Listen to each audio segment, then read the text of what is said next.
여러분 안녕하십니까. 법률사무소국토의 김조영 대표 변호사입니다. 조합장님 추진연양 쭌공부방 101차입니다. 매주 월요일날 5시부터 시작한 게 벌써 101번째가 되었군요. 이번 시간에는 준공을 앞두고 정비기반 시설 공사하는 업체가 있어요. 그래서 그 업체들이 준공기를 임박하게 공사한다는 그 좀 약간의 이점을 이용해서 조합의 과도한 공사비 증액을 요구하는 경우가 들어 있습니다. 이랬을 경우엔 조합이 준공이 임박했기 때문에 그 공사업체에 요구하는 공사비 증액을 그대로 수용하는 경우가 들어 있어요. 가끔 있는 게 아니고. 그래서 이거를 막는 방법을 제가 좀 제안을 해드리려고 합니다. 먼저 정비기반시설 공사업체가 무엇일까요? 조합장님하고 추님 다 알고 계시죠? 이거는 바로 정비기반시설 공사업체라는 것은 정비기반시설 공사, 그러니까 도시 및 주거환경 정비법에서 규정하고 있는 정비기반시설을 공사하는 업체를 얘기합니다. 그러면 정비기반시설이 무엇인지 알으셔야 되겠죠? 다 아시고 계시겠지만 2024년 정비사업 법령 해설집을 보면 거기에 나와 있습니다. 제2조에 보면 정의가 있는데요. 그 안에 정비기반시설에 관한 정의가 법에 정해져 있어요. 대략적으로 보면 도로, 상하수도, 국어, 공원, 공용주차장, 공동구 이런 것들을 설치하는 시설을 정비기반시설이라고 내용상 자세하게는 대통령령에도 나와 있습니다. 대통령령에는 이제 녹지, 하천 이런 것들이 나와 있죠. 자, 그러면 이렇게 정비기반시설을 공사하는데 이러한 정비기반시설 공사의 특징이 있어요. 뭐냐면 첫째는 준공을 앞두고 마지막 공사 단계에서 실시합니다. 그리고 이거는 시공사가 하는 공사가 아니에요. 정비기반시설 공사업체가 따로 있습니다. 그러다 보니까 정비기반시설 공사가 완료되지 않으면 준공인가가 나지 않아요. 그럼 준공인가가 나지 않고 지연되면 조합으로서의 손실도 있지만 시공사로서도 자기가 하는 공사가 아니기 때문에 만약에 정비기반시설 공사가 완료되지 않아가지고 준공인가가 늦게 나면 그에 따라서 시공사가 있는 피해도 있다. 그것까지 조합에서 물어내야 된다라고 압박이 가해지게 되죠. 그러다 보니까 정비기반시설 공사 업체가 이만큼 올려주십시오. 이만큼 올려주십시오 하면 아니다라고 싸울 수 있는 시간적 여유가 없어요.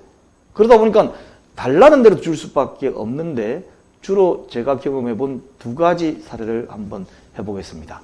첫 번째로 공사업 인상 요청 사례인데요. 첫 번째는 부산의 A조합의 경우에는 2018년도에 공사계약 체결할 때 정비기반시설 공사 금액을 3억 2천만 원 정도를 체결했습니다. 그런데 실제 이제 공사를 할 때쯤 되면 2002년도에는 설계 변경되었다고 하면서 처음에 했던 것보다 4배 정도인 12억 6천만 원을 더 달라. 그래서 계약을 체결하려고 합니다. 준공인가가 얼마 안 남았어요. 좀 이따 보면 준공인가가 8월 달이기 때문에 얼마 시간이 없으니까 조합에서는 어쩔 수 없이 해줍니다. 그런데 공사를 끝내놓고 나서 추가 공사했다 그러면서 10억 원짜리 또 달라 그러는 겁니다. 그럼 어떻게 되죠? 처음에 공사계약 체결할 때 3억 원에 비해 가지고 총 22억 원을 더 달라라는 거기 때문에 현재 지금 소송 중에 있는데 조합에서는 어떻게 할 수가 없어요. 조합장님도 어떻게 할 수가 없습니다. 준공이가 바로 코앞인데 정비기반 실체가 늦었다 그러면 안 되니까 해줄 수 있어 가지고 어쩔 수 없이 지금 소송 중에 있습니다. 자, 두 번째 서울 B조합의 경우입니다. 이거는 아직까지 분쟁이 일어나진 않았지만 이렇게 올려달라고 하는데 적정할 수도 있고 적정하지 않을 수도 있습니다. 먼저 2020년도에 공사계약 체결할 땐 정비기반시설 공사가 51억 원이었어요. 그런데 이번에 설계 변경 원인으로 해가지고 100억 원으로 정액해가지고 49원을 더 달라. 지금 공사 중입니다. 49원을 더 달라. 그런데 이제 내년 때는 준공인가가 되기 때문에 이거 안 해주면 공사 정비기반시설을 못한다라고 하니까 일단 이걸 가지고 진행을 할 수밖에 없는 상황입니다. 그런데 2배가 올랐잖아요. 적정할 수도 있고 아닐 수도 있고 따져봐야 될 부분도 남아 있습니다. 이거 말고도 많은 사례가 있다고 제가 구두로 듣고 있습니다. 너무 많이 올려달라 한다. 어떻게 해야 되느냐? 일단 해줄 수밖에 없죠. 안 그러면 공사를 중단시켜버려가지고 준공인가가 늦어질 수가 있으니까. 자, 그러면 이렇게 부당한 공사비 정확 요구가 있을 경우에 이거를 방지하는 방법이 무엇이 있을까요? 다른 게 아니고 공사계약 쓸 때 제대로 쓰시면 됩니다. 자, 공사계약서에 아래의 문구를 삽입하여 계약을 체결하는 것이 좋은 방법일 수가 있습니다. 어떤 내용인지 제가 한번 읽어보겠습니다. 삽입해야 되는 내용이에요. 본 정비기반시설공사는 준공일을 앞두고 하는 경우가 대부분이기 때문에 공사 도중에 계약금액의 증액이 필요한 경우에 공사금액 협의를 사전에 하여야 하며 이때 증가되는 금액에 대한 상세한 내역서를 미리 제출해야 된다. 내역서도 제출하지 않고 요만큼 늘어나기 때문에 얼마 올려다십시오. 이게 전부 다예요.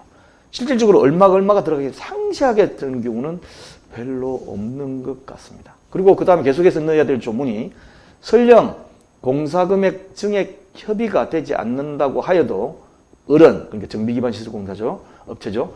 준공기일까지 기반시설공사를 완료하고 증액 부분에 대하여는 협의 또는 소송으로 해결해야 된다. 협의가 안 되면 소송 갈 수밖에 없죠. 그러니까 일단 협의가 안 된다 하더라도 준공기일까지 기반시설공사는 완료해야 된다. 만약에 공사금액 증액 협의를 이유로 기반시설공사를 중단하거나 지연시켜 준공일에 지장을 주면 입주지연으로 인한 사업비, 이주비 등 조합의 대여금에 대한 이자를 모두 을이 부담하여야 한다라고 적어 놓으면 이게 한 달 지연되면 몇십억이 손해가 발생할 수도 있습니다. 그러니까 일단 이렇게 공사계약서를 쓰면 야 이거 잘못 주장했다가는 제대로 못 받겠구나. 그리고 일단 공사는 준공기일까지 해줘야 되고 금액을 나중에 협의를 하든지 안 되면 소송해야 되니까 함부로 하면 안 되겠구나라는 가지고 있죠. 그러면 생각하실지 모릅니다. 야 그럼 이렇게 공사계약서에 문구를 넣어놓으면 누가 이거를 하려고 하겠느냐. 누가 하죠? 제대로 공사하는 업체는 다 하려고 합니다. 제대로 공사하는 업체는 이런 문구를 넣으면 나는 당연히 되는 것만 달라 그럴 거기 때문에 이 전혀 관계없다. 그렇지만 이게 50억짜리 뭐 몇십억짜리 공사인데 내가 당연히 들어가서 해야지 할 수가 있죠. 당연히 이 문구 넣습니다. 그래서 이 문구를 꼭 넣어가지고 정비기반시설 공사업체와 계약을 체결해 주시기를 지금 시청하고 계신 조합장님께 권해드리겠습니다.